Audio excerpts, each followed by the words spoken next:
2025 बिहार विधानसभा के चुनाव में प्रचंड बहुमत के साथ डबल इंजन की जब से सरकार बनी है, ये सरकार बिहार को अतिक्रमण मुक्त बनाने के लिए उग्र रूप धारण कर चुकी है। लेकिन बात यह है कि अतिक्रमण का शिकार एससी, एसटी और ओबीसी समाज के ही व्यक्ति ज़्यादातर शिकार हो रहे हैं।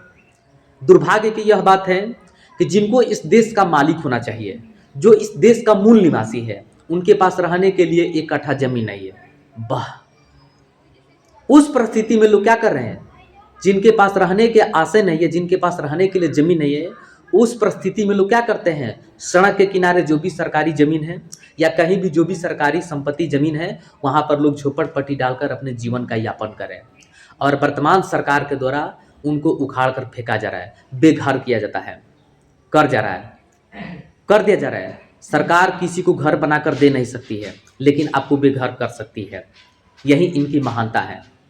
एक और बात बता देना चाहता हूं सरकार से कि आपके विभाग या जितने भी सरकारी अधिकारी है, सरकारी संस्था है, या जितने भी विधायक मंत्री हैं जिनका आवास है, वो उनका आवास जो है सरकारी संपत्ति में है, वो उनके बाप का जागीर नहीं है, वो भी सरकारी जमीन है और वो भी अतिक्रमण का शिकार है।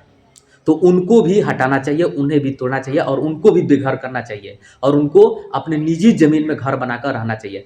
तब किसी के घर बनाने का या किसी के झोपड़ी का अहमियत का पता चलेगा।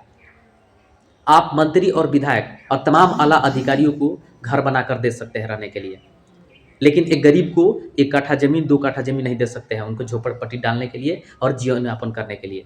तोड़ सकते हैं। वाह, यह तुम्हारी महानता नहीं बल्कि तुम्हारी जो पॉलिसी है सबसे घटिया पॉलिसी है और तुम्हारी सबसे बड़ी मूर्खता है।